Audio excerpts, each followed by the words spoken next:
Nalaman ko yung V-Mobile when I was surfing Facebook.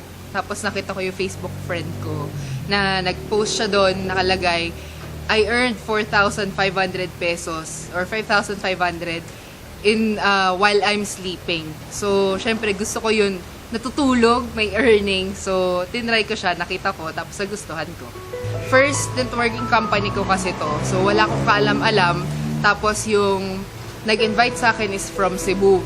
Pero dahil nga gustong-gusto kong gawin yung negosyo, may pangarap ako sa buhay, ginawa ko lahat. Ako yung naghanap ng mga training materials online, umattend ako ng mga training sa office. And then, habang tumatagal, dumadali na siya. Before I joined V-Mobile, I was a call center agent for 5 years.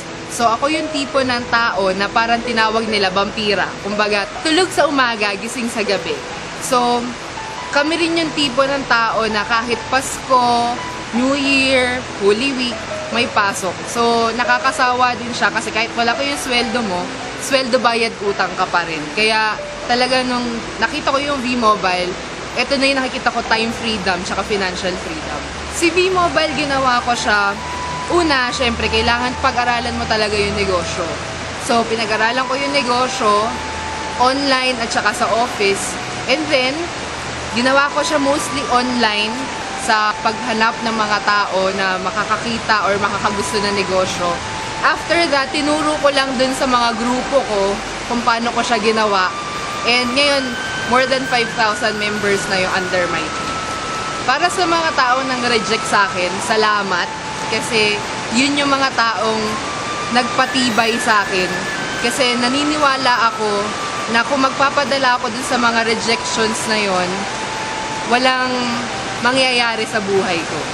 Ma-advise ko sa mga members ng V-Mobile, kailangan unang-una talaga is mag-desisyon ka. Kasi kung wala kang desisyon na gusto mong baguhin yung buhay mo, kahit gaano kagaling ng mentor mo, kahit gaano kaganda ng mga trainings na pinoprovide sa'yo, kahit gaano kagaling ng skills and talents mo, walang mangyayari sa'yo kung hindi mo pagdedesisyonan na gawin to. Para sa mga gusto sumali sa V-Mobile, masasabi ko lang sa inyo, i-grab nyo na. Kasi, di ba, ilang beses ka nagpe-pray kay God kung ano yung gusto mo mangyari sa buhay mo. Alam ko may pangarap ka rin. Huwag mong patulugin yung pangarap mo. Maraming paraan, maraming opportunities katulad ng V-Mobile na makakatulong sa'yo for sure. Ang kailangan mo lang talaga is decision para maging successful ka sa buhay mo.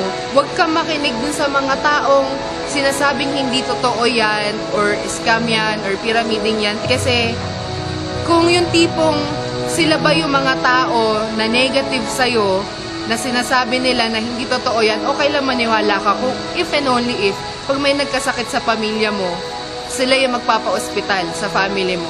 Pag nagutom yung pamilya mo, sila yung magbibigay ng pagkain sa family mo. Pero kung hindi, sila mismong buhay nila, hindi nila maayos, papakalman ka pa nila. So, better think and act and decide on your own kung ano bang tingin mo para sa'yo.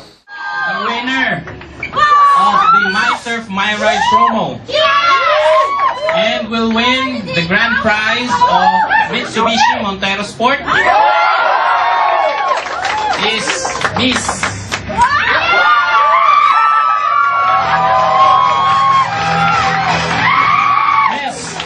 Maria Abigail.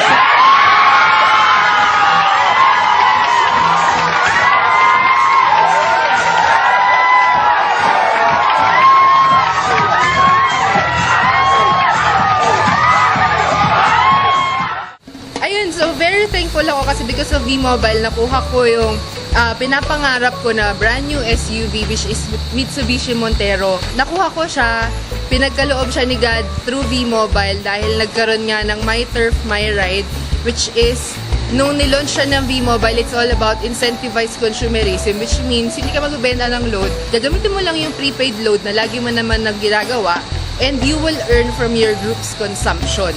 So, ginawa ko siya dahil alam ko makakatulong siya sa akin at sa company. And may biglang promo dito sa My Turf nga na program. And luckily nga, sa akin napunta yung brand new Montero Sport. Well, actually, sa lahat ng mga na-achieve ko, yung pinaka nakakatuwa talaga yung mga na-achieve ko sa V-Mobile. It's because 5 years ako naging call center agent. I'm working 9 hours to 12 hours a day. Pero, never akong kumita ng malaki. And sa V-Mobile, ginagawa ko lang siya 2 to 4 hours a day lang siya. And I earned my first 1 million pesos in this business, working 2 to 4 hours a day. Nakakapagpasko ko, nakakapag-New Year ako. Gumigising ako kung kailan ko gusto, natutulog ako kung kailan ko gusto. Hindi ako nagkakasakit because before, lagi ako nagkakasakit ng call center agent pa ako. And yun talaga yung super thankful ako kasi nababalance mo eh. Yung where you are earning, your family and friends, and what you love to do. So that's very important for me.